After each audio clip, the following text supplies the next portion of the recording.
Les enfants sont des dons du ciel. Ils nous sont offerts par la volonté divine. Mais nombreux sont ceux qui sont prêts à rejeter ce don sacré, ignorant qu'une telle décision peut avoir des conséquences désastreuses. L'histoire d'aujourd'hui en est le témoignage le plus clair. Elle est celle d'une femme déchirée par la décision d'abandonner son enfant à naître.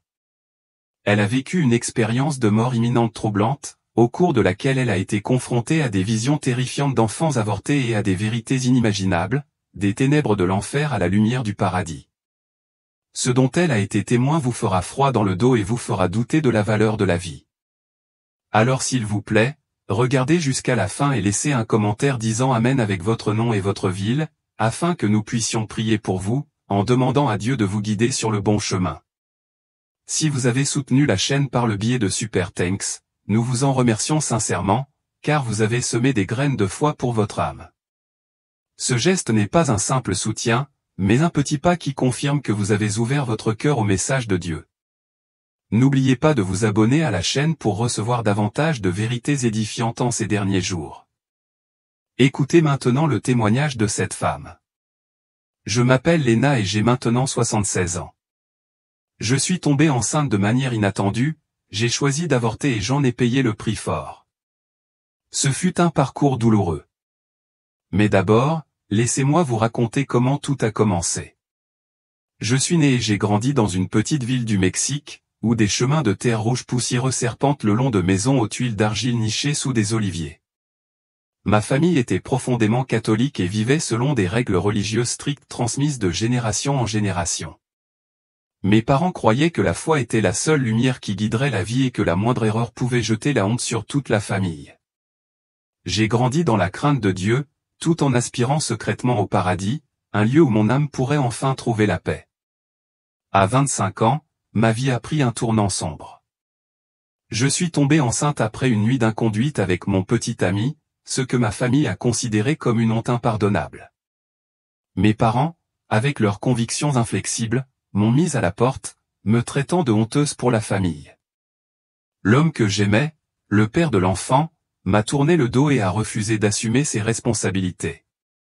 Je me souviens des longues nuits passées seul dans une chambre froide louée, le ventre serré, submergé par des vagues de solitude et de désespoir. Je n'avais ni argent, ni logement, et je venais de perdre mon emploi dans une usine de vêtements. Comment élever un enfant alors que j'avais à peine assez de force pour survivre ? Durant ces jours sombres, j'ai commencé à penser à l'avortement. Cette pensée, bien que douloureuse, semblait être la seule issue. Je n'en étais pas fier, mais le désespoir obscurcissait tout espoir. Un après-midi, affamé et épuisé, j'ai fouillé dans une poubelle près du marché et j'ai trouvé une boîte de viande ouverte. La viande était avariée, mais ma faim ne m'a pas laissé le choix. Je l'ai dévorée, ignorant que cet instant allait tout changer.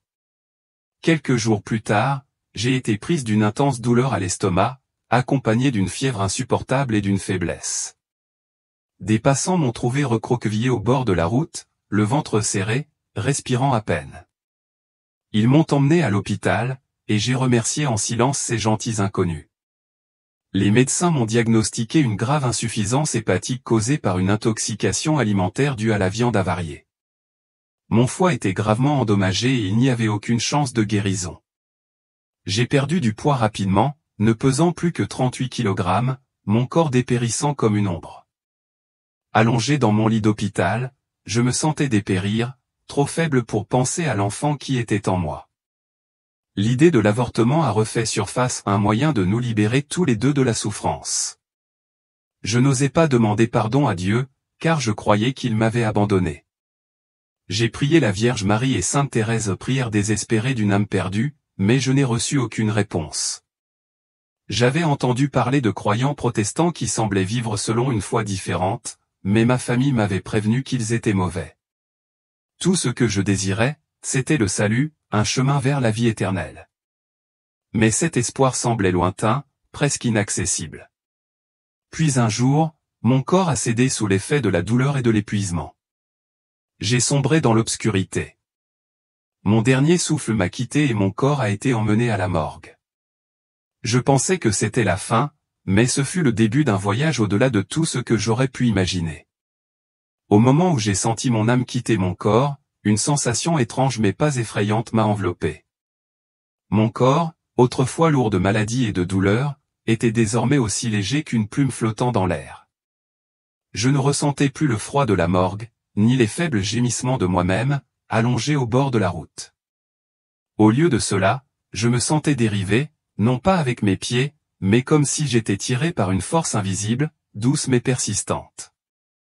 Devant moi, l'obscurité dense s'est dissipée, révélant un long tunnel sans fin, sombre et mystérieux. Ce tunnel ne ressemblait à aucun autre endroit que j'avais jamais vu sur Terre. Il était d'une profondeur incroyable, comme s'il transperçait le cœur même de l'univers. Les murs de pierre brute recouverts de boue froide et boueuse scintillaient d'une faible lumière provenant des pierres déchiquetées qui en sortaient. Des buissons secs et épineux poussaient de chaque côté, comme s'ils essayaient de retenir quiconque osait passer. L'air était lourd et humide, chargé d'odeurs de terre et de pierres anciennes. Mais il y avait aussi quelque chose d'étrange, comme si l'espace lui-même murmurait d'anciens secrets. J'ai senti mon corps ou plutôt mon âme glisser sans toucher le sol. Mais chaque pas était lent, comme bloqué par une épaisse obscurité. Au loin, au bout du tunnel, une lumière rayonnante est apparue, petite comme une étoile scintillant dans la nuit noire, mais suffisamment forte pour attirer tous mes sens. La lumière n'était pas aveuglante mais douce et chaleureuse, comme une invitation pleine d'espoir. Je sentais mon cœur, ou quelque chose de semblable dans cet état hors du corps, battre fort, me poussant en avant. J'étais impatient, j'avais très envie d'atteindre cette lumière, comme si elle détenait la réponse à toute ma douleur et à toutes les questions que je portais dans mon cœur. Mais malgré tous mes efforts, je ne pouvais avancer que lentement, comme si chaque pas était une bataille contre l'obscurité et les obstacles invisibles. Les pierres tranchantes sous le sol du tunnel semblaient vivantes, grattant mon âme, sans causer de douleur physique, mais me faisant ressentir le poids des erreurs passées. Les buissons épineux, bien que ne me touchant pas, murmuraient des avertissements, me rappelant les jours où j'errais dans le désespoir, pensant abandonner l'enfant dans mon ventre. J'ai ressenti un vide étrange, comme si mon corps physique s'était dissous, ne laissant qu'une conscience pure face à elle-même dans l'obscurité. Mais la lumière au loin m'appelait toujours, m'éloignant de ces pensées lourdes. Puis une voix retentit, douce mais claire, perçant l'obscurité comme une flèche de lumière, « Viens ici, Helena. » Cette voix ne ressemblait à aucun son que j'avais jamais entendu. Ce n'était pas de simples mots, mais un chant porteur de réconfort et de force, comme si le ciel lui-même m'appelait.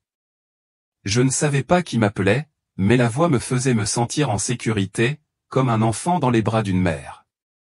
J'ai rassemblé toutes mes forces ou plutôt la volonté de mon âme pour avancer, surmontant les pierres, les épines et les ténèbres qui essayaient de me retenir. Finalement, après ce qui semblait être un voyage sans fin, j'ai atteint le bout du tunnel.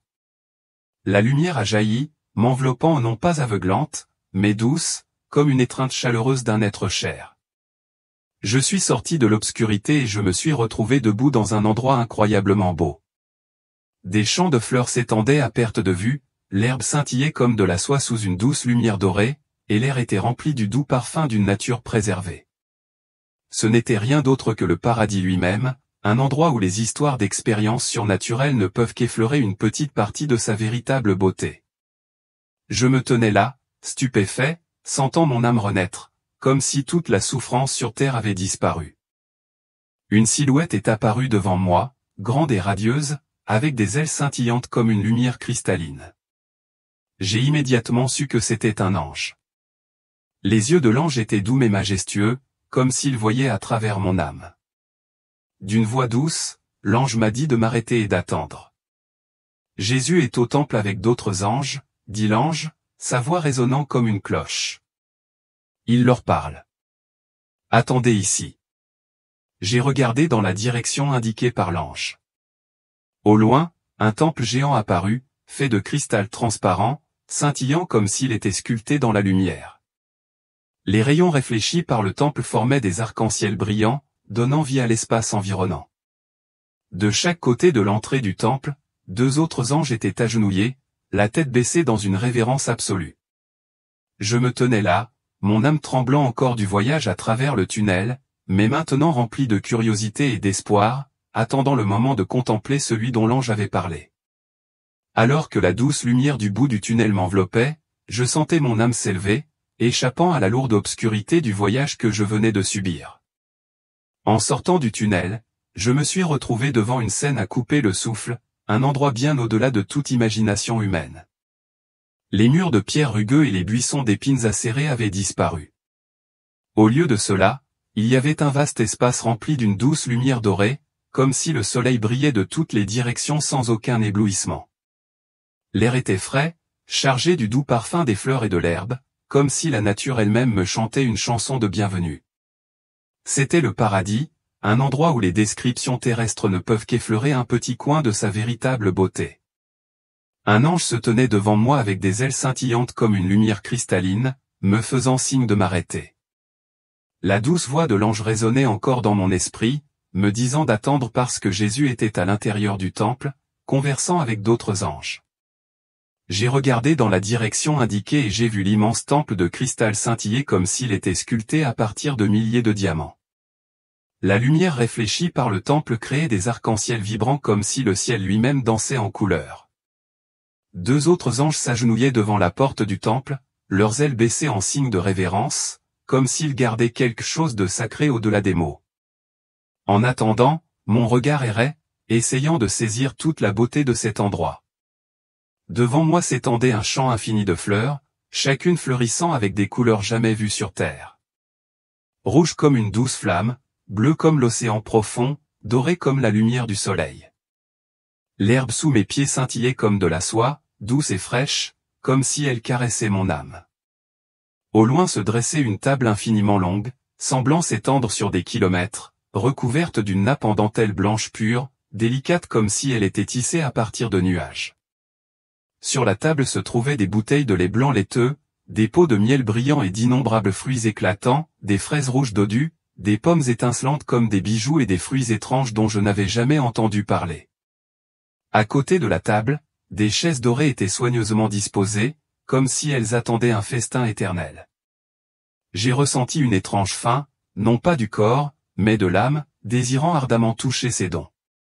Une fraise rouge mûre semblait m'attirer, et j'imaginais sa douceur fondre dans ma bouche, mais une force invisible me retenait. Je savais que je n'avais pas encore le droit de toucher quoi que ce soit. Mon âme, bien que légère et libre, était pleine d'humilité, comme si j'étais un simple invité à admirer cette beauté. Je regardais plus loin, émerveillé par les chemins dorés qui brillaient comme forgés par la lumière du soleil. Les maisons bordant la route, faites d'or et de cristal, rayonnaient d'une douce lueur, comme si chaque pierre contenait une histoire céleste. Les arbres poussaient haut, chacun portant un nom gravé sur son tronc, scintillant comme s'il était écrit à la lumière des étoiles. Les branches étaient chargées de fruits, non pas d'une seule espèce, mais d'innombrables variétés, des poires dorées aux fruits étranges émettant une faible lueur. Au loin, j'aperçus une montagne de cristal reflétant la lumière comme un phare du royaume céleste. Et en contrebas, une forêt d'arbres argentés, dont les feuilles scintillaient comme un chant muet.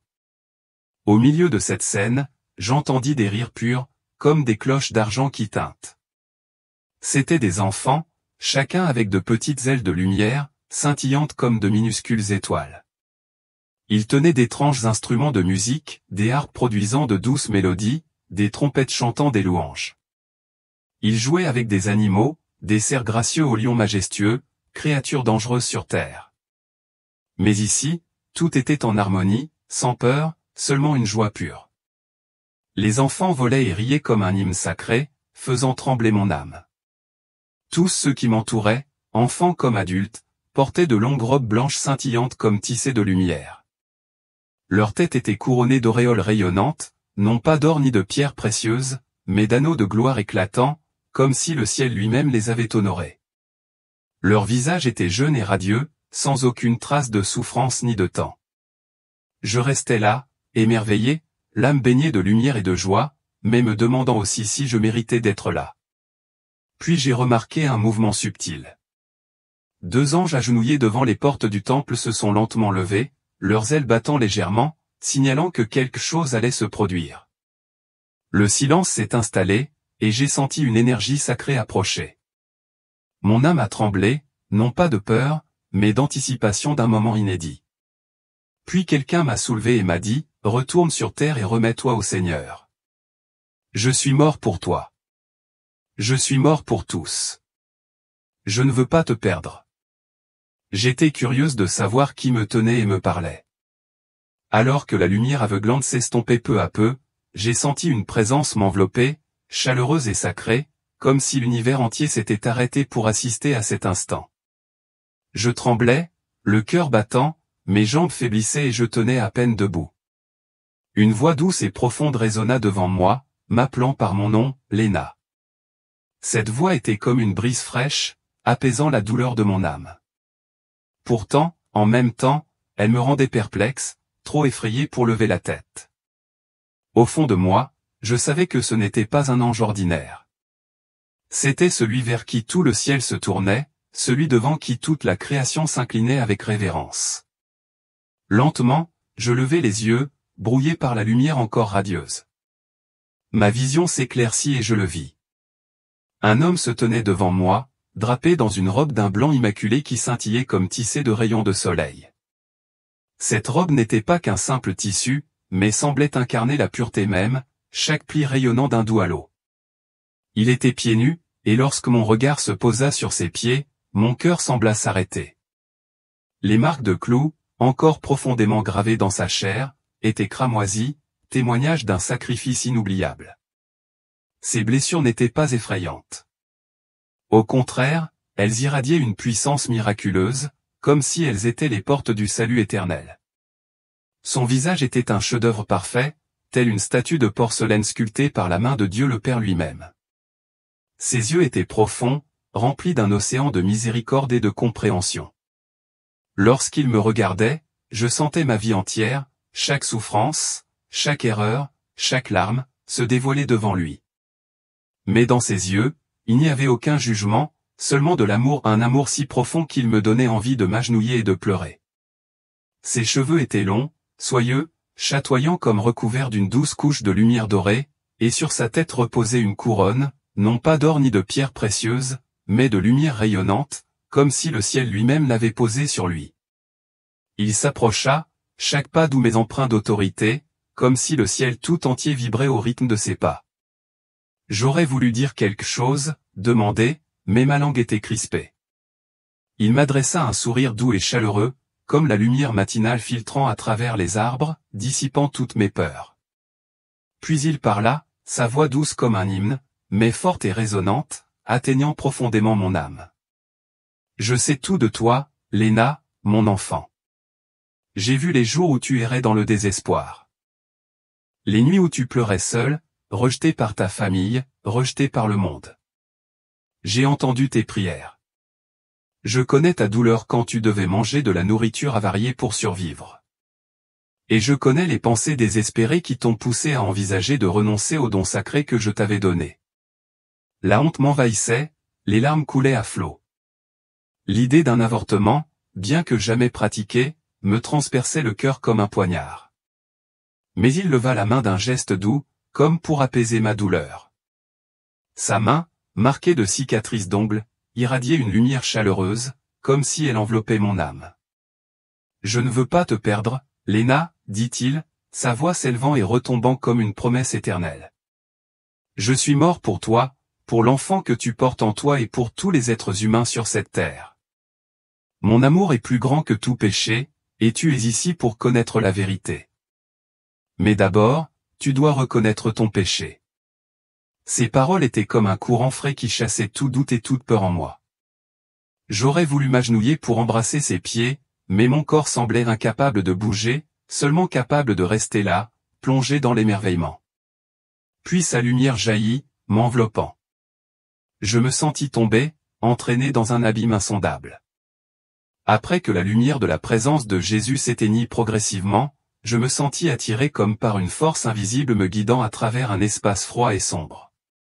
On m'a emmené dans un endroit lugubre, sans route dorée ni champ de fleurs éclatant comme au paradis. L'air était lourd et suffocant, empli de l'odeur âcre du soufre brûlé. Devant moi se dressait une haute estrade où siégeaient 7 juges, le visage froid et dur, le regard perçant. Ils étaient silencieux, mais leur présence dégageait une autorité terrifiante, me faisant trembler, le cœur battant la chamade. De cet endroit, je pouvais contempler un abîme profond où l'enfer était clairement visible, tel un tableau horrible étalé devant mes yeux. Des flammes d'un rouge vif flamboyaient non pas pour réchauffer, mais pour brûler, projetant des ombres dansantes sur les murs de pierre brute. Des cris et des gémissements résonnaient, mêlés à des hurlements désespérés, comme si l'air lui-même était douloureux. Je restais là, les jambes tremblantes, me demandant si j'allais être jeté à gauche, là où les âmes pécheresses étaient punies, ou si mon sort serait différent. Sous l'abîme, j'ai vu des tas de tentations terrestres, des bouteilles de vin pétillantes, des piles de cigarettes fumantes, des pièces d'or étincelantes et des vêtements coûteux en lambeaux et brûlés par des flammes qui ne les ont jamais complètement consumés. Ceux qui aimaient autrefois ces choses étaient piégés dans de profonds gouffres, submergés jusqu'aux épaules, incapables de s'enfuir. Leur chair se détachait, révélant des os blancs, tandis que des vers noirs rampaient sur leur corps, semblant ronger leur âme. Ils se débattaient, cherchant de l'aide, mais l'obscurité environnante ne leur réservait qu'un silence impitoyable. J'entendais des murmures rauques, implorant une goutte d'eau pour apaiser leurs lèvres brûlantes, mais il n'y avait que feu et désespoir. Plus loin, j'ai vu un arbre sec et épineux pousser au cœur de l'enfer. Un groupe d'hommes était solidement attaché au tronc. Des cordes s'enfonçaient dans leur chair, le sang coulant goutte à goutte. Les robes autrefois d'un blanc immaculé, symbole de sainteté lorsqu'ils servaient Dieu sur terre, étaient désormais sales, déchirées, couvertes de poussière noire et de sang séché. Les couronnes sur leur tête étaient tombées, brisées à leurs pieds, témoignage de leur déchéance. Les démons, aux yeux rouges flamboyants et aux griffes acérées, frappaient leurs fouets, chaque coup déchirant l'air. J'ai reconnu ces gens comme d'anciens prédicateurs de la parole de Dieu, mais ils avaient exploité la foi, prenant l'argent des pauvres pour assouvir leur cupidité. Maintenant, ils paient le prix d'une torture éternelle sans échappatoire. Mais ce qui me serrait le cœur et faisait monter l'horreur dans ma poitrine, c'était la punition réservée aux femmes qui avaient subi un avortement de leur vivant sur terre. Elles étaient emprisonnées dans des fosses plus profondes, submergées par un épais liquide noir comme du goudron brûlant. Chaque femme était forcée d'affronter l'image des enfants qu'elle avait rejetés. Ces enfants au visage innocent mais aux yeux emplis de douleur se tenaient silencieusement devant elle. Un grand démon, difforme et au sourire cruel, apparut, forçant les femmes à manger la chair des enfants qu'elles n'avaient jamais eus. Je les voyais crier et se débattre, mais les mains du démon les serraient fermement, les empêchant de résister. Chaque bouchée qu'ils étaient contraints d'avaler était comme un couteau transperçant leur âme, un rappel implacable des péchés qu'ils avaient commis. Leurs cris se mêlaient au rire horrible du démon, créant un chœur épouvantable. Plus loin, j'ai vu un groupe de 6 à 8 personnes, hommes et femmes, attachés à une charrue massive et lourde faite de métal rougeoyant. Ils devaient tirer la charrue à travers un champ rempli de pierres tranchantes, chaque pas déchirant leur chair, le sang coulant à flots. La charrue était trop basse, raclant presque le sol, les forçant à se pencher jusqu'à l'épuisement, le dos courbé et le corps tremblant de douleur. Un démon imposant, armé d'un fouet rouge flamboyant, se tenait derrière eux, asséné sans relâche des coups brutaux. À chaque coup de fouet, j'entendais des bruits d'os brisés et des cris déchirants. J'ai appris que ces gens avaient autrefois mené une vie égoïste, ne poursuivant que leurs désirs et leur pouvoir, négligeant les nécessiteux. Ils étaient désormais punis par les travaux forcés éternels, sans un instant de répit. Au milieu de cette horreur, je restais là, le cœur lourd. Je pensais à ma propre vie, abandonnée par ma famille, rejetée par l'homme que j'aimais, forcé de manger de la nourriture avariée pour survivre, et à la pensée désespérée de l'avortement. Est-ce que je subirais le même sort que ces âmes? La peur m'étreignait, mais en même temps, la pitié m'envahissait. Je voulais les aider, faire quelque chose pour soulager leur douleur. Mais j'étais impuissant. J'ai regardé un pommier desséché à proximité, espérant trouver un fruit pour en presser le jus pour ceux qui imploraient grâce. Mais quand je la touchai, la pomme s'émietta dans ma main, sèche et sans une goutte d'eau. C'était un châtiment. Point de salut ici. L'enfer semblait se refermer sur moi, les cris et l'odeur de brûlé m'étouffaient. Je restais là, attendant mon sort, tandis que le regard froid des 7 juges semblait transpercer mon âme, prêts à rendre leur jugement. Après les visions obsédantes de l'enfer, les cris résonnants sans fin et les flammes implacables léchant chaque recoin, je me suis senti aspirer dans un autre monde. Mes jambes étaient comme entravées par des chaînes invisibles, lourdes et inébranlables. Le froid qui m'entourait était mordant, glacial, et la seule lumière vacillait faiblement, celle de torches fixée sur des murs de pierre anciens et bruts. L'air était lourd, chargé d'une odeur âcre de soufre et de décomposition, rappel constant du tourment qui m'entourait. Devant moi se dressait une imposante estrade, évoquant une chair antique d'une époque révolue. 7 juges y siégeaient, stoïques, inflexibles et redoutables. Leurs visages étaient sévères, gravés dans la pierre, et leurs yeux, perçants et perçants, semblaient regarder au-delà de la chair, droit au plus profond de mon âme.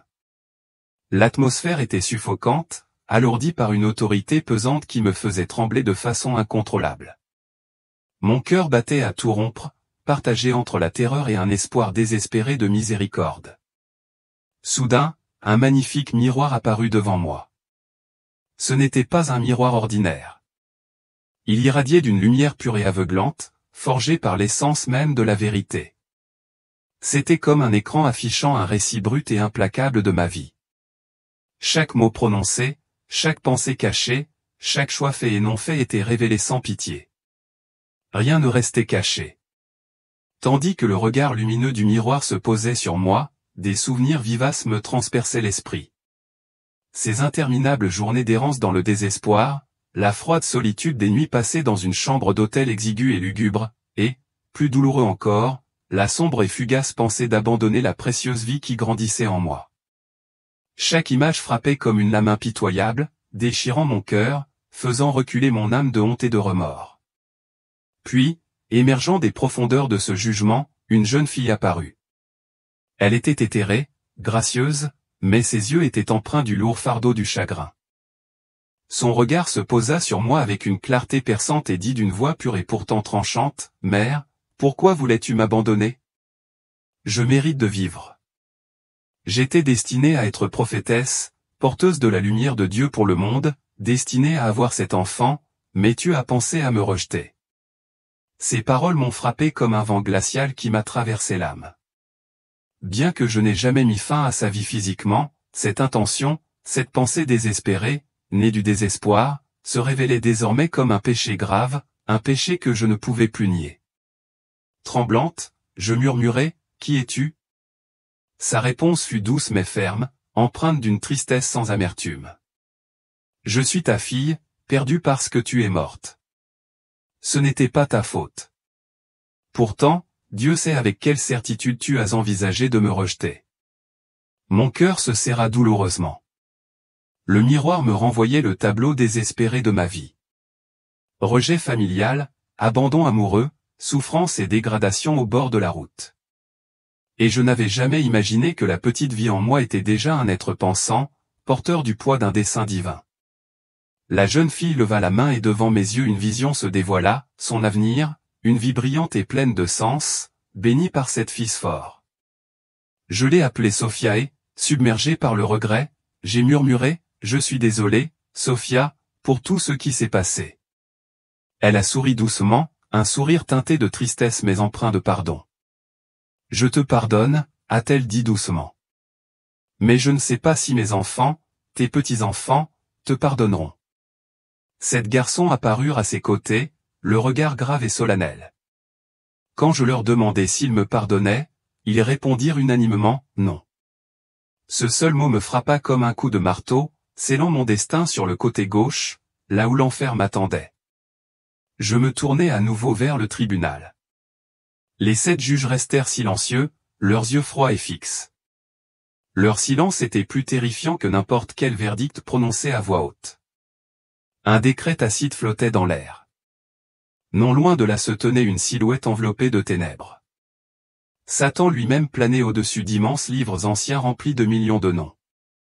Il feuilleta les pages méthodiquement, cherchant le mien.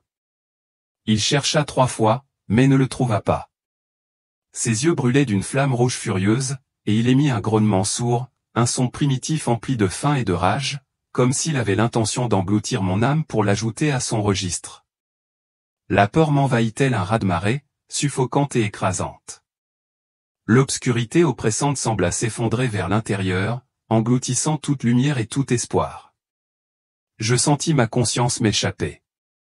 Mon âme sombra dans le néant, inconsciente de ce qui l'attendait au-delà du voile. Après les images terrifiantes de l'enfer, où cris et souffrances résonnaient encore dans mon esprit, je me suis senti tiré hors des ténèbres. Une douce lumière m'enveloppait, dissipant le froid et le désespoir qui étouffaient mon âme. J'ai reconnu une main chaude, forte et pourtant douce qui me soulevait. J'ai levé les yeux et, à cet instant, j'ai su que c'était Jésus. C'était lui, toujours le même. Sa présence était comme un feu qui me réchauffait, ne me brûlait pas, mais m'enveloppait d'un amour inconditionnel. Je ne me trouvais plus dans l'espace sombre du jugement, mais dans un autre lieu, où la douleur et le sacrifice s'entremêlaient, où son amour devenait plus clair que jamais. Devant moi se trouvait la scène de la crucifixion. 3 croix imposantes se dressaient, 2 de chaque côté, mais mon regard se concentrait uniquement sur la croix du milieu, là où Jésus avait autrefois enduré ses souffrances. Au pied de la croix, son sang était encore d'un rouge vif, coulant en longues traînées sur le sol sec, rappelant son sacrifice incomparable. Je baissai les yeux vers ses pieds, où des clous rouillés avaient percé, laissant de profondes blessures, d'un rouge éclatant, mais sans plus de malédiction. Ces blessures n'étaient pas seulement des marques de souffrance, mais des symboles d'un amour infini, un amour qui avait vaincu la mort pour apporter le salut. Il se tenait devant moi, toujours vêtu de sa robe d'un blanc immaculé, resplendissant comme la lumière du matin. Son visage, aux yeux profonds qui contemplaient l'univers, me regardait avec une bonté qui me faisait fondre. Ses cheveux étaient brillants, ondulant doucement comme caressés par une brise sacrée. Sur sa tête se dressait une couronne de lumière rayonnante, non pas faite d'or ou de pierres précieuses, mais d'un halo céleste, comme si le Père lui-même l'avait placé là. Il s'approcha, chaque pas doux mais empreint d'autorité, comme si le ciel et la terre écoutaient chaque battement de ses pas. J'aurais voulu m'agenouiller pour m'excuser des pensées désespérées qui m'avaient poussé à envisager d'abandonner l'enfant que je portais dans mon ventre. La honte m'envahissait comme une vague qui me noyait. Je repensais aux jours passés aérés dans la solitude, abandonné par ma famille, rejeté par l'homme que j'aimais, et obligé de manger de la nourriture avariée pour survivre. L'idée d'un avortement, bien que jamais réalisé, pesait désormais lourdement sur mon âme. Mais avant que je puisse parler, il éleva la voix, une voix douce comme un ruisseau, mais puissante, résonnant au plus profond de mon âme. « Léna, mon enfant, dit-il d'une voix douce et apaisante, guérissant chaque blessure de mon cœur. J'ai vu toutes tes souffrances. Je connais les jours où tu errais dans l'obscurité, les nuits où tu pleurais seul, quand le monde entier semblait te tourner le dos. Je sais que tu as envisagé de renoncer au don sacré que je t'ai donné, mais je ne suis pas là pour te juger. Je suis là pour te montrer la valeur de la vie. » Il leva sa main, marquée par des clous, et une lumière en rayonna, aussi chaude qu'une étreinte. « Voyez-vous ces blessures, continua-t-il d'une voix riche et forte, mais jamais agressive. J'ai enduré la douleur et versé mon sang sur la croix, non seulement pour toi, mais aussi pour l'enfant que tu portes en toi. Chaque vie est un don que j'ai créé avec amour, et je ne veux pas qu'aucun don soit rejeté. L'enfant en toi, même si tu penses qu'il est né dans des circonstances désespérées, fait partie du plan que j'ai pour le monde. Il porte ma lumière, et toi, Léna, tu as été choisie pour la protéger. » Des larmes coulaient sur mes joues, non pas de peur, mais du réconfort que me procuraient ces paroles. L'idée de l'avortement, autrefois seule issue au désespoir, s'évanouissait comme une brume au soleil. Il m'a regardé profondément dans les yeux, et dans ce regard j'ai vu un océan de miséricorde, une promesse que je ne suis pas seul. « Je sais que tu souffres, Léna, dit-il d'une voix douce et chuchotée, mais suffisamment forte pour émouvoir tout mon être. Mais je ne t'abandonnerai pas. L'enfant que tu portes dans ton ventre est une âme précieuse, et grâce à lui, tu trouveras ton but dans la vie. Fais-moi confiance. Accrochez-vous à ce cadeau et je vous guiderai. » Ces paroles ont coulé comme un fleuve de lumière dans mon âme, emportant tous mes doutes et toutes mes peurs. J'ai senti une force nouvelle monter en moi, une détermination farouche à protéger l'enfant que j'avais autrefois pensé abandonner. Il a souri, un sourire chaleureux comme la lumière du soleil, comme s'il avait déjà vu mon avenir, un avenir où j'embrasse Sophia, ma fille, la regardant grandir avec les talents que Dieu lui a accordés. Puis sa lumière jaillit, m'enveloppant. Je me sentis tomber, non pas dans les ténèbres, mais dans une étreinte invisible, douce et ferme à la fois. Mon esprit s'évanouit, non pas de peur, mais submergé par son amour et son salut. À ce moment-là, j'ai su que ma vie avait été réorientée, que je reviendrais avec une nouvelle mission, non seulement pour moi-même, mais pour l'enfant que je m'étais désormais engagé à protéger. Des ténèbres du jugement, où la peur et le regret m'avaient submergé, une douce lumière m'a tiré vers l'arrière. Quand j'ai ouvert les yeux, la faible lumière de la morgue de l'hôpital a remplacé les images sacrées du paradis et de l'enfer. J'entendais des halètements de stupeur, des pas précipités et les chuchotements frénétiques des infirmières. Mon corps, froid après 2 jours à la morgue, se réchauffait, comme si le souffle de Dieu me redonnait vie. On m'a annoncé que mon corps devait subir une autopsie le 3e jour. Mais un jour férié a contraint l'hôpital à suspendre toutes ses activités, créant ainsi involontairement l'occasion d'un miracle. La nuit précédente, un pasteur baptiste à la retraite, Monsieur 1, avait été réveillé par un rêve étrange. Une voix claire et autoritaire résonnait dans son esprit. Allez immédiatement à l'hôpital. Il y a une femme là-bas. Ne la laissez pas toucher, j'ai un plan pour elle. Sans hésiter, il se précipita à l'hôpital à l'aube, racontant son rêve au médecin d'un air déterminé. Même si vous n'y croyez pas, dit-il d'une voix basse mais persuasive, priez avec moi. 7 médecins, bien que sceptiques, se sont joints à lui pour se tenir la main, incliner la tête et prier dans la salle froide de la morgue. Lorsque je repris conscience, une force invisible s'éleva en moi. Je me redressai. Mes lèvres sèches commencèrent à parler, non pas de ma propre volonté, mais comme si le Saint-Esprit parlait à travers moi. Pendant 4 minutes, j'ai raconté ce que j'avais vu, des rues dorées scintillantes, des millions d'anges chantant des louanges et le banquet sans fin du Seigneur. Mais j'ai aussi parlé de l'enfer, où le feu ne s'éteint jamais et où les âmes hurlent d'agonie. Jésus pleure encore. J'ai murmuré, à cause de nos péchés. À cause de ceux qui choisissent le chemin des ténèbres. Le pasteur Rouhan, les yeux larmoyants, a fait signe à une infirmière d'enregistrer chaque mot.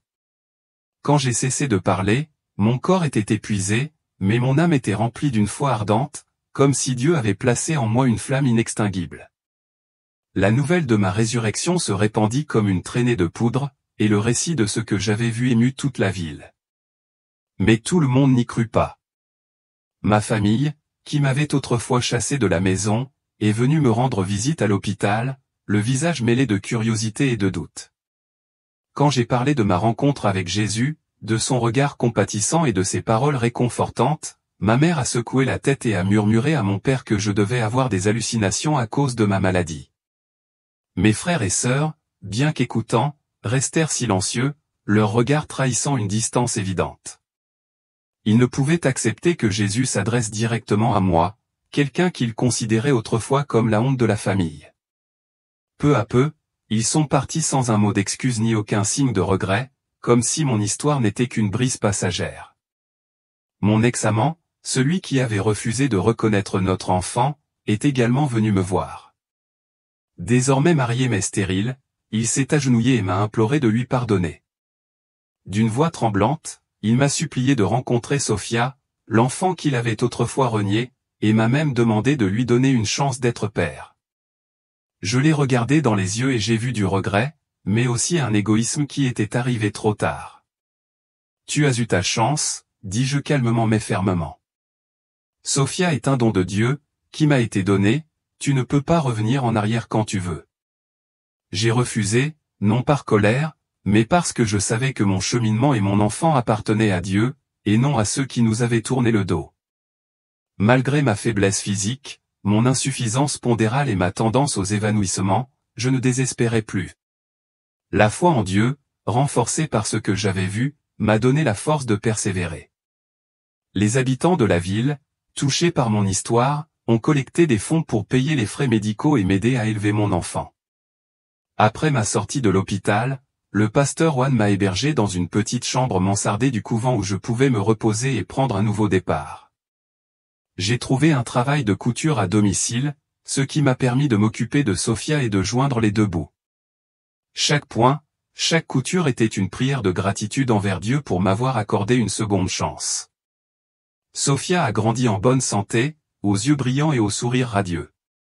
Elle ne se souvenait de rien de mon expérience de mort imminente, mais ses talents naturels, de sa douce voix chantante à sa capacité à réconforter les autres, ont progressivement émergé, comme si Dieu avait placé en elle la lumière d'une prophétesse. En grandissant, Sophia s'est mariée et a donné naissance à 7 fils. Comme je l'avais vu dans la vision, en regardant mes petits-enfants courir et rire, je remercie Dieu en silence chaque jour de m'avoir guidé dans les ténèbres, de m'avoir donné la force de garder Sophia et de m'avoir béni de la joie d'être témoin de ses miracles. Que Dieu vous bénisse tous. Repentez-vous. Laissez le Saint-Esprit vous guider et aimez-vous les uns les autres comme Jésus nous aime. Amen. L'histoire de Léna est un profond avertissement sur la valeur sacrée de la vie et sur le pouvoir infini de la miséricorde de Jésus. Les visions d'âmes punies pour avoir rejeté le don de la vie, en particulier celles qui avaient avorté, m'ont profondément marqué par les terribles conséquences de choix contraires à la volonté de Dieu. Cependant, grâce à l'amour et au pardon de Jésus, Léna a eu une seconde chance de garder Sophia, l'enfant porteuse de sa lumière, et de vivre une vie pleine de sens, témoin des miracles de Dieu à travers sa fille et ses petits-enfants. La leçon de Léna nous rappelle que chaque vie est un don précieux de Dieu, et que même l'intention de le rejeter peut laisser de profondes blessures dans son plan. Mais Dieu ne se détourne jamais de ceux qui se repentent. Et pourtant, que se passerait-il si d'autres péchés, apparemment plus petits, détruisaient silencieusement l'âme des femmes créées par Dieu dans un but sacré, apporter l'amour, la vie et la compassion au monde? Dieu a créé les femmes avec un but unique et magnifique, incarner la compassion, nourrir la vie et apporter amour et espoir au monde. Les femmes occupent une place sacrée dans le dessein divin, détenant le pouvoir de bâtir des familles et des communautés emplies de grâce et de bienveillance. Une vie vécue avec amour et intention les rapproche du ciel, où Dieu les attend à bras ouverts. Mais saviez-vous qu'il existe des péchés si graves que même l'infinie miséricorde de Dieu ne peut les pardonner? Ces transgressions non seulement détruisent l'âme, mais conduisent des millions de femmes sur le chemin de la séparation éternelle d'avec lui.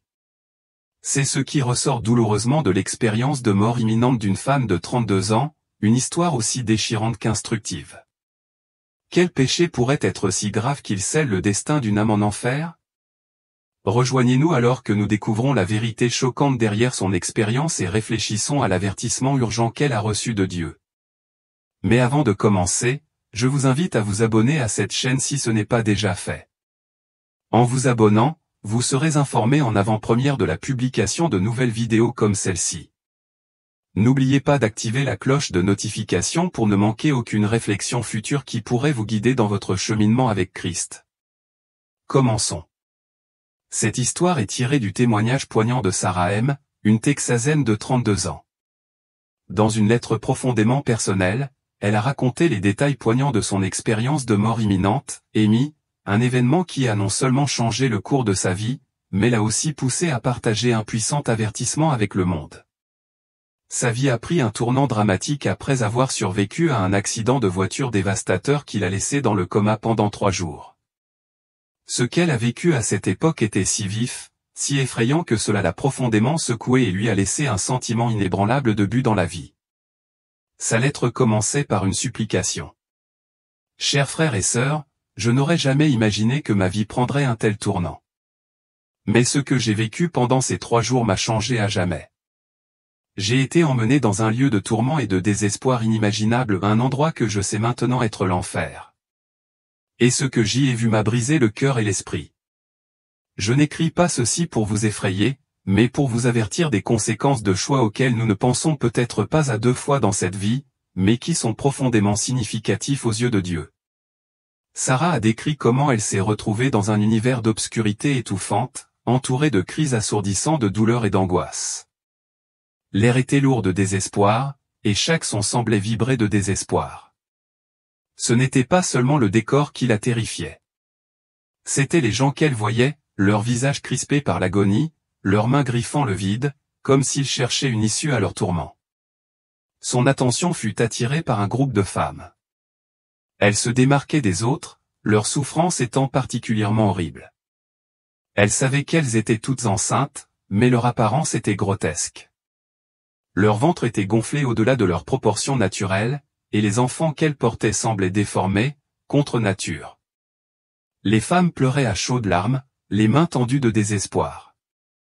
Certaines saignaient, le sang s'accumulant à leurs pieds, tandis que d'autres semblaient figées dans un profond chagrin. Sarah a écrit, « Je ne comprenais pas pourquoi ils étaient là. Leur vue me brisait le cœur, mais je ne pouvais détourner le regard. Puis, comme pour apaiser la confusion qui m'habitait, j'ai entendu une voix comme je n'en avais jamais entendu auparavant. Elle était à la fois pleine de tristesse et d'autorité. Je crois maintenant que c'était la voix de Jésus. Il m'a dit, ce sont ces femmes qui ont ôté la vie à leurs enfants à naître. Elles ont choisi de mettre fin à la vie que je leur avais donnée, et elles ne se sont jamais repenties de leurs actes. » La voix exprimait une profonde tristesse, comme si elle pleurait à la fois les mères et les enfants. Sarah a décrit les visions de ses enfants à naître, de minuscules visages innocents, perdus dans l'ombre, leurs yeux emplis de désir et de tristesse. Elle comprenait que ces enfants ne pouvaient accéder au ciel car leur mère avait refusé de leur demander pardon. J'ai vu ce qui arrive quand on rejette le dessein de Dieu et qu'on prend sa vie en main, a écrit Sarah. J'aurais voulu crier pour eux, les supplier, leur demander grâce, mais c'était trop tard. Leur cœur s'était endurci et ils avaient refusé de reconnaître la gravité de leur choix de vie. À son réveil, les souvenirs de ce qu'elle avait vu étaient gravés dans sa mémoire.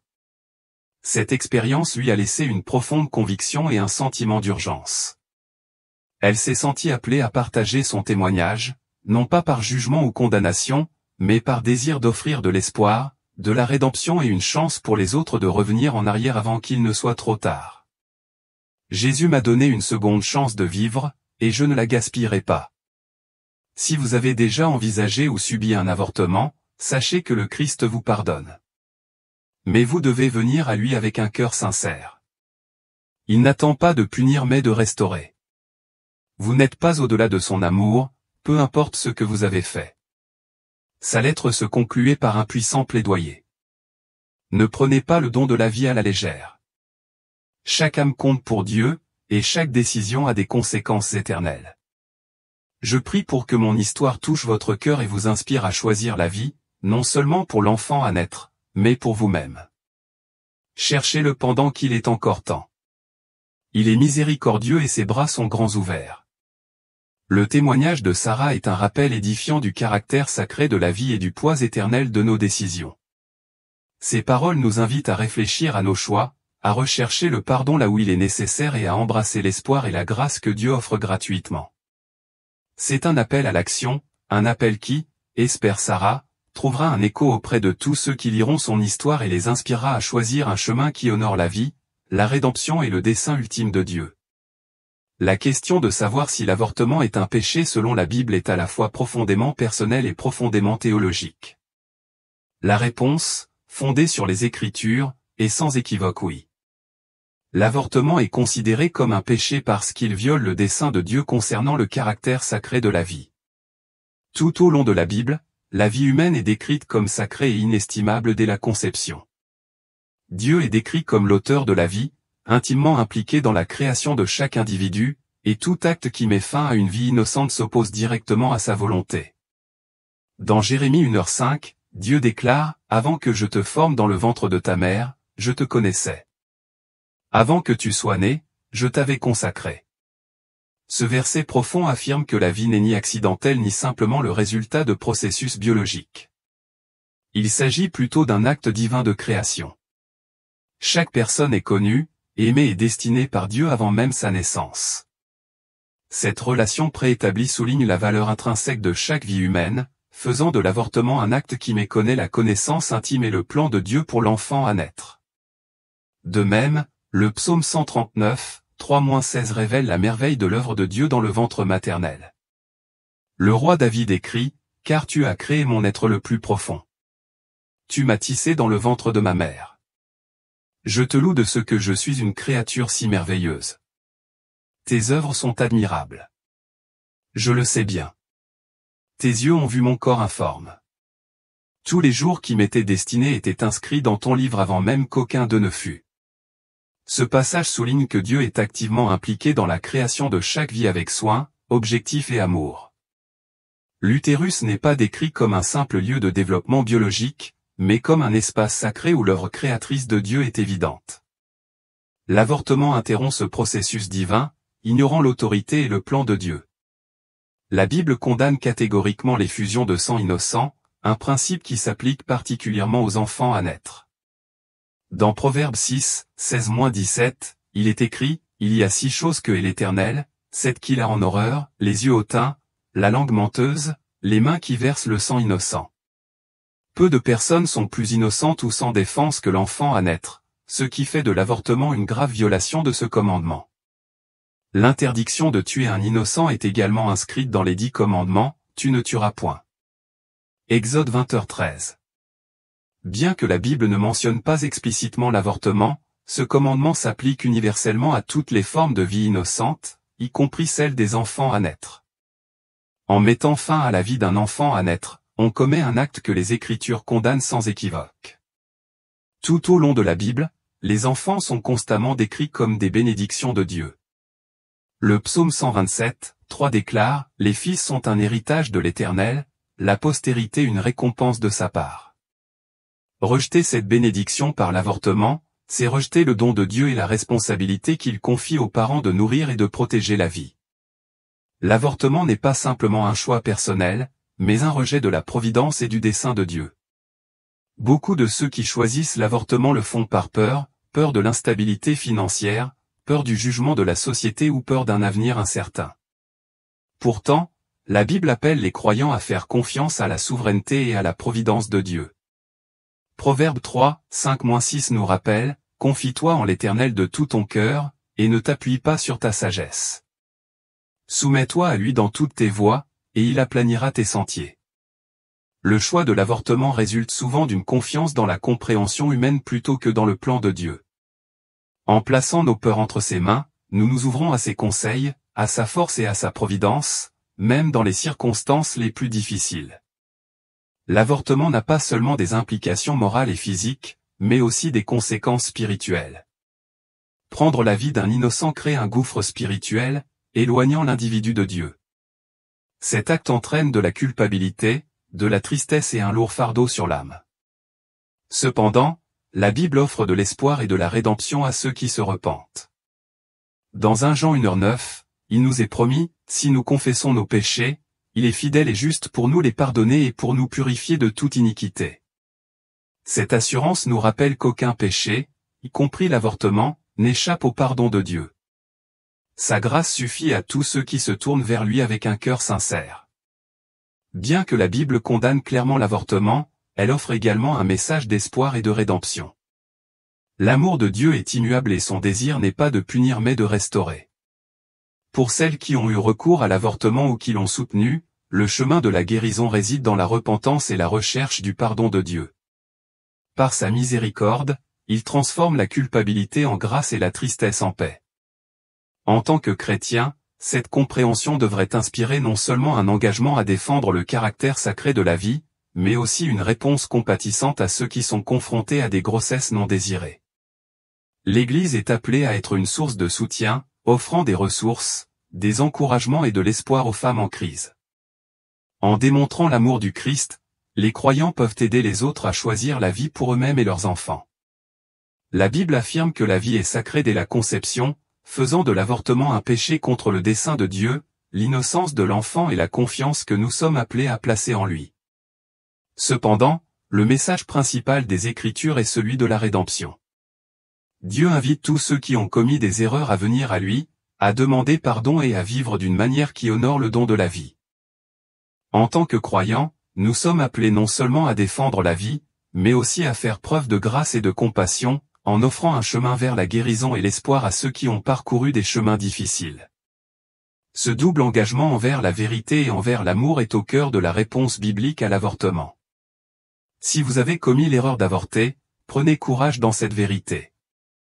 La grâce de Dieu est plus grande que n'importe quel péché, et son pardon est toujours disponible pour ceux qui le cherchent avec sincérité. Le sacrifice de Jésus-Christ couvre tous les méfaits, quelle que soit la lourdeur du fardeau. Par la repentance et la foi, vous pouvez trouver la guérison et la restauration. La Bible nous rappelle dans 1 Jean 1:9, si nous confessons nos péchés, il est fidèle et juste pour nous les pardonner et pour nous purifier de toute iniquité.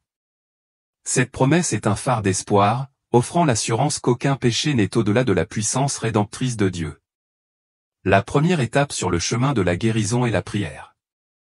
Approchez-vous de Dieu avec humilité, en reconnaissant votre erreur et en demandant son pardon.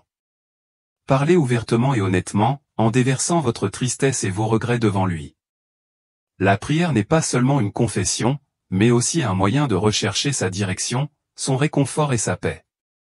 Rappelez-vous que Dieu n'attend pas la perfection, mais un cœur qui désire sincèrement lui. Comme le dit le psaume 34, 18, l'Éternel est près de ceux qui ont le cœur brisé, et il sauve ceux qui ont l'esprit dans l'abattement.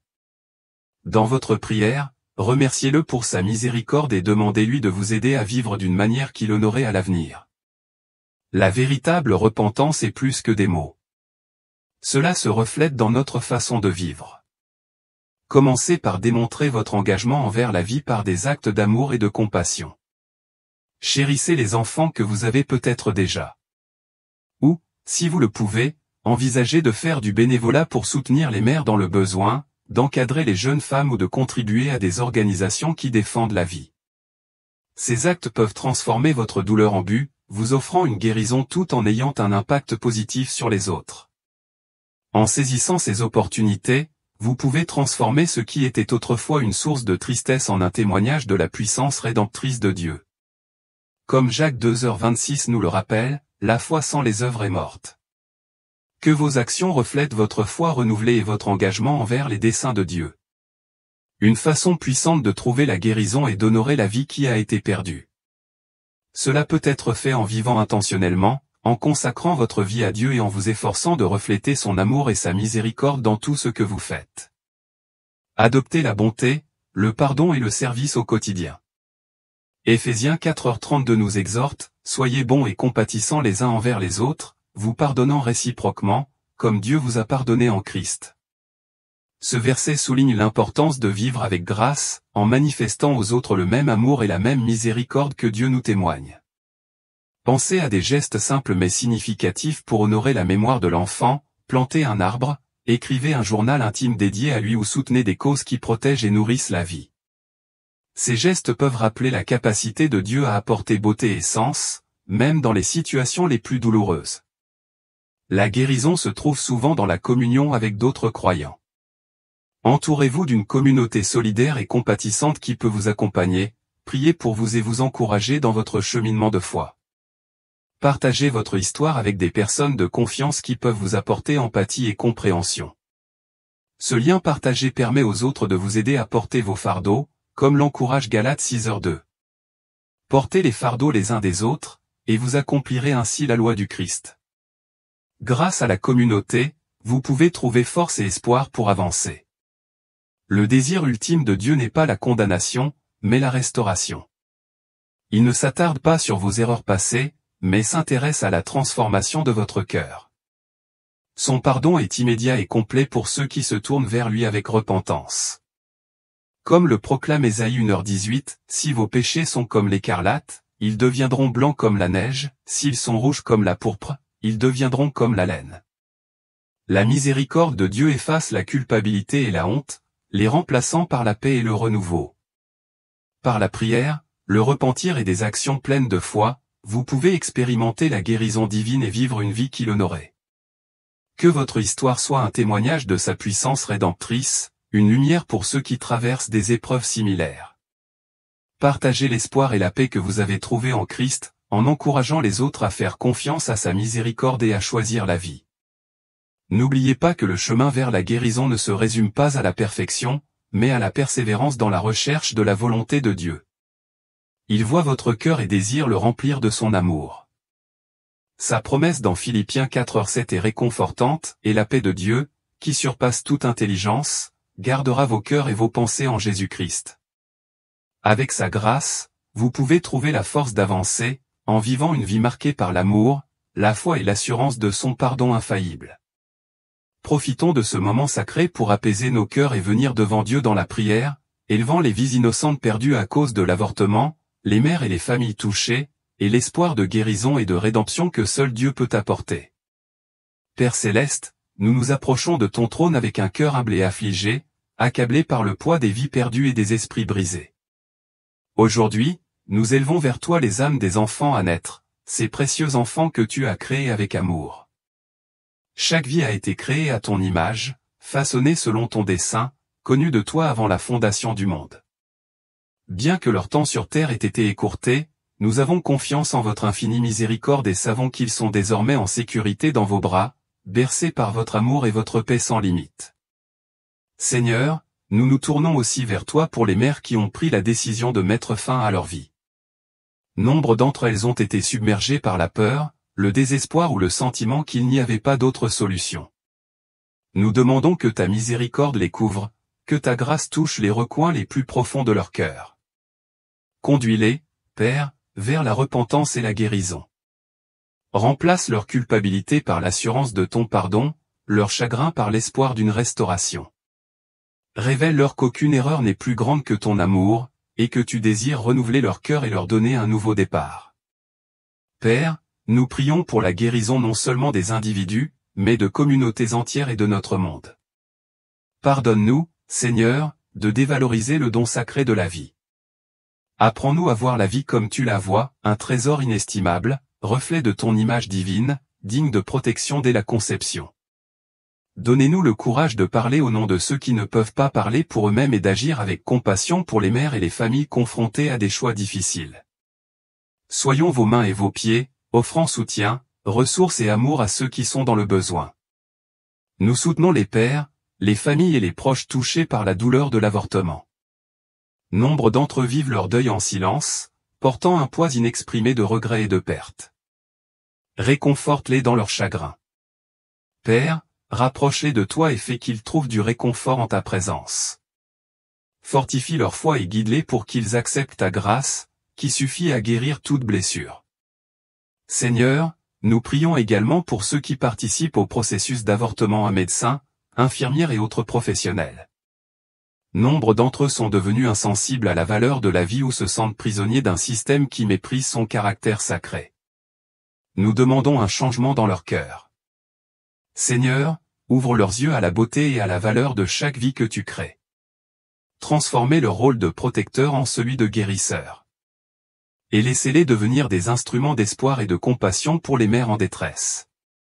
Père, nous crions pour une transformation culturelle qui honore la vie à chaque étape. Allume un renouveau dans les cœurs, apprenant à chérir la vie comme toi. Ouvre les yeux des dirigeants, des décideurs et des influenceurs, et guide-les vers l'adoption de lois et de politiques qui protègent les plus vulnérables d'entre nous. Que notre société devienne une société qui valorise la vie non pas comme un fardeau, mais comme un don, enraciné dans l'amour et soutenu par ta vérité. Nous prions pour ton Église, Seigneur, afin qu'elle puisse s'élever comme un phare d'espoir dans ce monde brisé. Donne-nous les moyens d'être un lieu de sécurité et de soutien pour celles qui sont confrontées à des grossesses non désirées. Que nos paroles et nos actes reflètent ton amour inconditionnel, en offrant acceptation et ressources aux mères et aux familles dans le besoin. Donne-nous l'audace de dire la vérité, mais toujours avec la grâce qui attire les cœurs vers toi. Enfin, Père, nous prions pour que ton règne vienne et que ta volonté soit faite sur la terre comme au ciel. Fais briller ta lumière dans chaque recoin sombre de ce monde, apportant rédemption, guérison et restauration. Donne-nous la force de rester inébranlable pour le caractère sacré de la vie, toujours ancré dans ton amour et ta grâce. Remplis-nous de ton esprit afin que nous puissions continuer ce travail avec humilité, compassion et force. Seigneur, nous plaçons toutes ces demandes devant toi, confiants en ton pouvoir de guérir, de racheter et de transformer. Nous te remercions pour ton infinie miséricorde, pour ton amour indéfectible et pour l'espérance que nous avons en Jésus-Christ. En son nom précieux et saint, nous prions. Amen. L'avortement n'est pas seulement une décision personnelle. C'est un choix moral et spirituel qui entraîne des conséquences éternelles. Aux yeux de Dieu, la vie commence dès la conception. Chaque enfant est un don sacré, créé à son image et confié à nous dans un but unique. L'acte d'avortement est un péché profond car non seulement il prend une vie innocente, mais il rejette également le plan divin de Dieu et la sainteté de sa création. La vie est sacrée, un reflet de la nature même de Dieu. Et ignorer cette vérité, c'est attrister son cœur. La Bible affirme sans équivoque le caractère sacré de la vie. Dans Genèse 1h27, nous lisons « Dieu créa l'homme à son image. Il le créa à l'image de Dieu, homme et femme. » Chaque vie est le reflet de l'image de Dieu, porteuse d'une dignité et d'une valeur inhérente. La vie n'est ni accidentelle ni aléatoire. Elle est divinement ordonnée. Le psaume 139, 13-14 souligne encore cette vérité, « Car tu as créé mes reins, tu m'as tissé dans le ventre de ma mère. Je te loue de ce que je suis une créature si merveilleuse, tes œuvres sont admirables, je le sais bien. » Mettre fin à une vie, c'est perturber l'œuvre sacrée du Créateur, c'est prendre entre les mains de l'homme ce qui appartient uniquement à Dieu. L'avortement est un péché parce qu'il prend la vie d'un innocent, une violation directe des commandements de Dieu. Exode 20h13 déclare simplement, « Tu ne tueras point. » L'enfant à naître, sans défense et innocent, incarne la pureté que Dieu nous appelle à protéger. Verser le sang innocent est l'une des choses que Dieu déteste le plus. Comme le déclare Proverbe 6, 16-17, il y a 6 choses que est l'Éternel, 7 qu'il a en horreur, les yeux hautains, la langue menteuse, les mains qui versent le sang innocent. Mais l'avortement ne se résume pas à l'acte lui-même. C'est aussi un rejet de la souveraineté de Dieu et de son plan pour la vie. Dans Jérémie 1h5, Dieu parle de son implication intime dans la création, « Avant que je te forme dans le ventre de ta mère, je te connaissais, avant que tu sois sorti du sein maternel, je t'avais consacré. » L'avortement nie cette ordination divine, affirmant le contrôle humain sur ce que Dieu a conçu avec amour. Bien que le péché de l'avortement soit grave, la miséricorde de Dieu est plus grande que n'importe quel péché. Il ne désire pas la destruction des pécheurs, mais leur rédemption. Ézéchiel 33, 11 nous rappelle son cœur, « Je ne prends pas plaisir à la mort du méchant, mais plutôt à ce qu'il change de voie et qu'il vive. » Le désir ultime de Dieu n'est pas le jugement, mais la transformation, non pas la punition, mais la repentance. Par le sacrifice de Jésus-Christ, la dette du péché a été payée et le pardon est accessible à tous ceux qui le recherchent sincèrement. Pour celles qui ont pris la décision douloureuse d'avorter, il y a de l'espoir. La grâce de Dieu est sans limite et son amour est indéfectible. 1 Jean 1h9 nous assure, si nous confessons nos péchés, il est fidèle et juste pour nous les pardonner et pour nous purifier de toute iniquité. Grâce à la confession, au repentir et à l'engagement d'honorer la vie à l'avenir, chacun peut trouver la guérison et la restauration. L'invitation de Dieu est toujours ouverte pour entrer dans un nouveau chapitre défini par l'amour, la grâce et une compréhension plus profonde de sa volonté. En tant que société, nous avons la responsabilité collective de protéger les plus vulnérables d'entre nous, y compris les enfants à naître. Cela signifie s'opposer fermement à la pratique de l'avortement tout en faisant preuve de compassion et de soutien envers les femmes confrontées à des grossesses non désirées. Il ne suffit pas de condamner. Il faut aussi agir. Cela comprend la fourniture de ressources, de conseils et d'une aide concrète aux mères dans le besoin. Il s'agit de favoriser une culture qui valorise la vie à chaque étape, de la conception à la mort naturelle. En tant que croyants, nous sommes appelés à être les mains et les pieds du Christ, reflétant son amour et sa grâce envers ceux qui sont dans le besoin. Jacques 1h27 définit la vraie religion comme « visiter les orphelins et les veuves dans leurs afflictions, et se préserver des souillures du monde ». Cette mission s'étend aux mères, aux familles et aux enfants touchés par l'avortement. Par nos actions, nous pouvons offrir de l'espoir, de la guérison et une alternative au désespoir. L'avortement n'est pas seulement un problème de société. C'est un combat spirituel, une épreuve de notre obéissance au commandement de Dieu. Dans Deutéronome 30, 19, on nous exhorte, « J'ai mis devant toi la vie et la mort, la bénédiction et la malédiction. Choisis maintenant la vie, afin que tu vives, toi et ta descendance. » Ce choix n'est pas toujours facile, mais il est clair. Allons-nous honorer le dessein de Dieu, protéger les vies qu'il nous confie et vivre en obéissance à sa volonté? Ou laisserons-nous la peur, la commodité ou les pressions culturelles guider nos décisions. Chaque choix que nous faisons comporte des conséquences éternelles. Il ne s'agit pas d'un appel à condamner, mais d'un appel à l'éveil, à rappeler à chacun d'entre nous la responsabilité sacrée que nous portons en tant que gardiens de la vie. En honorant la vie, nous honorons le Créateur de toutes choses. Engageons-nous à défendre la vie avec humilité, courage et une foi inébranlable, sachant que Dieu est avec nous dans ce combat. Soyons la voix de ceux qui n'en ont pas, en offrant non seulement la vérité mais aussi la grâce, non seulement la conviction mais aussi la compassion. Selon Michée 6h8, il t'a fait connaître, ô homme, ce qui est bien. Et qu'exige de toi l'Éternel? Que tu pratiques la justice, que tu aimes la miséricorde et que tu marches humblement avec ton Dieu. Puissions-nous embrasser cet appel avec un cœur ouvert, en défendant la vie, en partageant son amour et en faisant confiance à son plan parfait. Car en choisissant la vie, nous choisissons de glorifier celui qui est la source de toute vie. Et ce faisant, nous accomplissons son dessein divin pour nous et pour le monde qu'il a créé. Si ce message résonne en vous, n'oubliez pas d'aimer cette vidéo et de vous abonner à notre chaîne. Votre soutien nous permet de continuer à partager ces histoires puissantes et de créer un espace pour des conversations ouvertes et sincères. Cliquez sur la cloche de notification pour être toujours informé lorsque nous publions du nouveau contenu. Ensemble, explorons l'invisible, célébrons le miraculeux et inspirons-nous les uns les autres à vivre avec amour, foi et émerveillement.